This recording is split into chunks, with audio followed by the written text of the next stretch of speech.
আসসালামু আলাইকুম, সবাই কেমন আছেন? আশা করি ভালো আছেন। তো আমি যেখানে দাঁড়িয়ে আছি এটি হলো একটা মাজরা।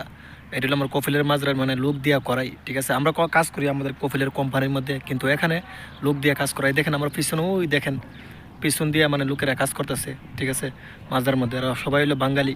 তো সৌদি আরব আপনারা যারা বর্তমানে অবৈধ আছেন অথবা এই কোনো কাজ কাম পাইতেছেন না, আপনারা কি করবেন?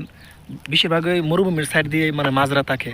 আপনারা মাজরার মধ্যে চলে আসেন। মাজরার মধ্যে চলে আসলে আপনারা মোটামুটি অনেক টাকা ইনকাম করতে পারবেন। মাজরার যে প্রতি মাসের যে স্যালারিটা থাকে, এটা আপনার 1800 রিয়াল থেকে 2000 মতো স্যালারি থাকে। এবং মাজরার মধ্যে আপনি কাজ করলে সৌদি আরব, এটা সবসময় মরুভূমির সাইডে থাকে। ঠিক আছে, মাজরাগুলো বেশিরভাগই মরুভূমির সাইডে থাকে। ওই দিক দিয়ে আপনার আকামাও লাগবে না। ঠিক আছে, আপনার আকামা ছাড়াই মানে যত বছর কাজ করতে পারবেন। মানে রিজিকের মালিক হইল আল্লাহ। আপনি শহর থেকে আপনার যদি অবৈধ থাকেন, শহর থেকে আপনি মাজরার সাইডে মাজরাত কাজ করলে আপনি মানে নিরাপদ থাকবেন। মাজরার কাজ একটু কষ্ট হয়, কিন্তু মাজরার যে স্যালারিটা থাকে 1700 থেকে 1800 রিয়াল, তারপর 2000 রিয়ালের মতো স্যালারি থাকে। ঠিক আছে, তো আপনি মাজরাত আইসা মানে সৌদি আরব আমরা বাঙালিরা কী করি, বেশিরভাগই এই ভুলটা করে থাকি। কোনো কাজ কাম না শিখে আইসা আমরা কোম্পানির মধ্যে ঢুকে যাই।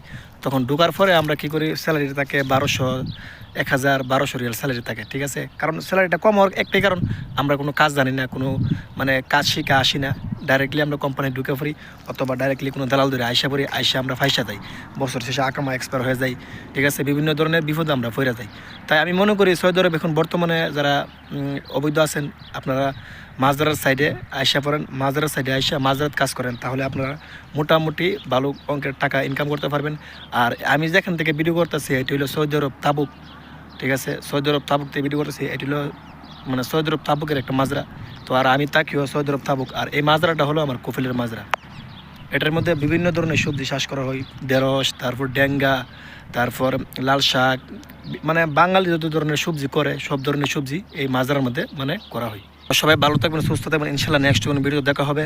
আর প্লিজ এখনও যারা আমার চ্যানেলটা এখনও সাবস্ক্রাইবার করেন না, প্লিজ সাবস্ক্রাইবার করে রাখবেন।